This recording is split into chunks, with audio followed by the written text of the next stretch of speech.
So now I want to move to Brian Doyle. Brian is the most recent editor that we have on the panel. He was editor from 2006 to 2007. He is now the web producer for Politico.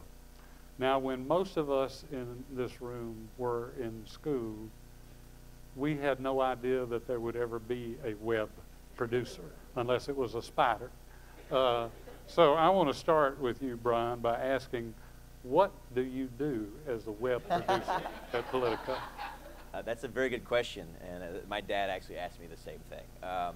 No, I actually feel like I have the hardest job of any panelist here because I have to follow all of these people, like state Supreme Court justices and Pulitzer Prize nominees. So bear with me if I'm not able to help much. But no, what I do is I actually wake up incredibly early in the morning, about 4:30, and I'm the first set of eyes to copy edit the website, and I help send out our morning emails.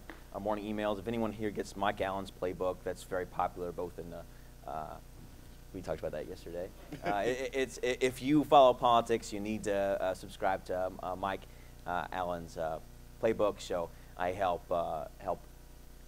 edit that newsletter along with other newsletters that go out in the morning. So I'm part of a team that do it. There has to be several of us because there's so much content. At Politico, our slogan is "Win the Morning," because we realized early on that the important time to get in everyone's Blackberries in Washington, D.C. is about 5:30 a.m. because that's when people are waking up and that's when they want to know what's going on inside the Beltway. So that's what I do during the mornings, and I continue to help with web content as it comes in. And then in the afternoons, I just hang around and try to convince them to let me write for them occasionally, and they have allowed me to, and I would like to do more of that as time goes on. But right now, I'm happy just winning the morning. Unlike the other publications that are featured here in this room, Politico was founded on the idea that it would be web-based. Now, it does have a small print circulation. You want to talk about that and how you think that is working? It's a successful business model, or it has been. Politico is only about 4 years old, and the people that founded it, Jim Vandehei, John Harris, and Robert Albritton, who is the owner of the publication, along with several TV stations in the area, they understood that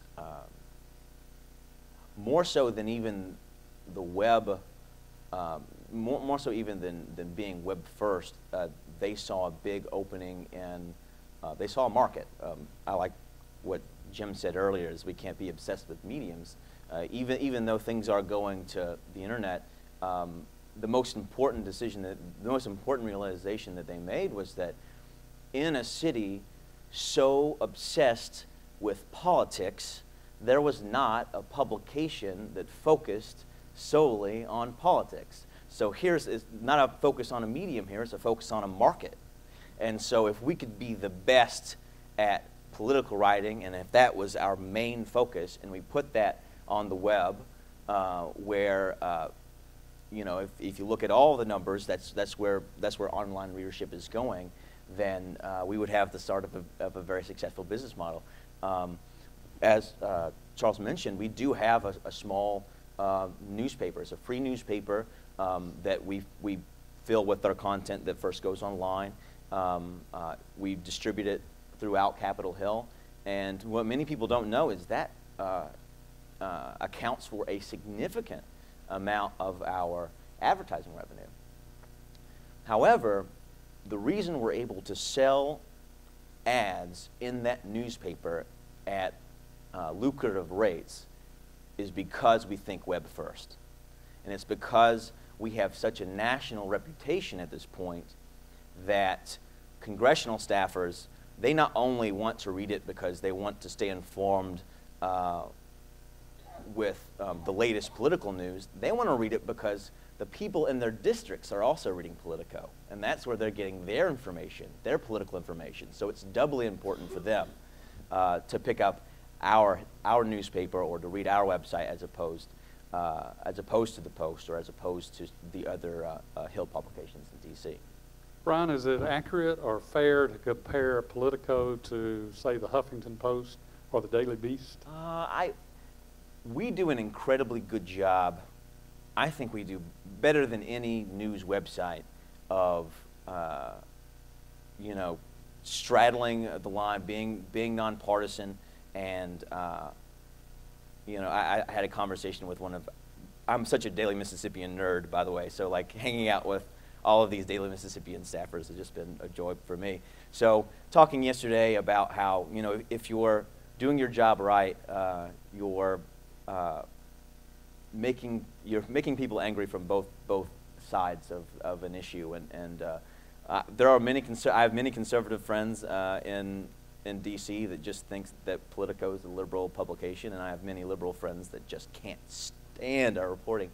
So I think unlike the Huffington Post or the Daily Beast that pretty clearly have kind of they very clearly lean one way. Though they're respectable publications, we do a good job of staying in the middle, I think. And in addition, you produce far more original content as opposed to aggregating. Right. We don't aggregate. I mean, that's if you all this is online. If you just look up Mr. Albritton and his vision for it, but they realized very early that strong content was what would drive readers to that website.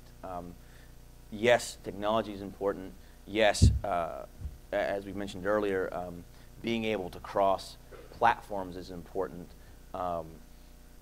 Now there are so many options online that your work needs to be of such quality that people have no choice but to read your publication. In 2008, when Politico was a year old, and I was following the election with great passion, Politico.com found me. Not because I was Googling political news websites.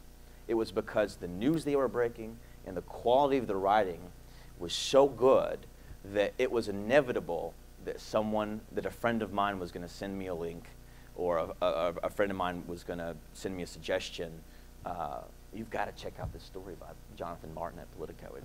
It's something else, and that's something to remember too going forward, is that the content still has to be of such quality to compel people to read in an age where you just have so many choices.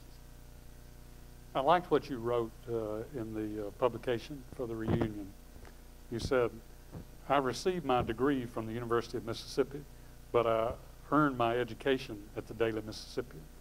I think a lot of us would say that with the caveat that we appreciate the education we got from our professors. But how much of that is hyperbole, and how much of it do you think is real? Well, I needed the Daily Mississippian just as much as I think the Daily Mississippian needed me. Like many Mississippians, you know, I grew up in a small town in a sheltered environment, and even though I made high test scores, I wasn't smart enough to realize that the Honors College, which is an amazing place to be, was an opportunity I needed to seek out. So I meandered from class to class, doing fairly well, and listened to my first journalism class was Journalism 101 with Stuart Bullion, and he pretty much he made a speech about being involved in student media, and I got great encouragement from Ellen to continue toward that and to keep writing. And why I said that, how I got my education from being there was, it's amazing how quickly you learn when, enjoyed writing editorials, so I would always have different views or arguments about what was going on campus. You'll learn very quickly when those views are tested by an audience of about 14,000 people, especially when that audience includes the chancellor of your university. You'll learn quickly. I also learned a lot about social issues. Again, I grew up Southern Baptist and was very very conservative when I first got there. It's amazing how your views of race will be tested when your best friend is your managing editor and she's an African American, and it's amazing how your views on homosexuality are tested when some of your staff members are gay and are willing to work late hours so that you can leave the office and have dinner. You know, it's very hard to not gain a progressive education when you're in an office like that. And so that's what I meant. And so it's for me it's really not hyperbole. It's just I didn't want to offend my professors. I'm sorry.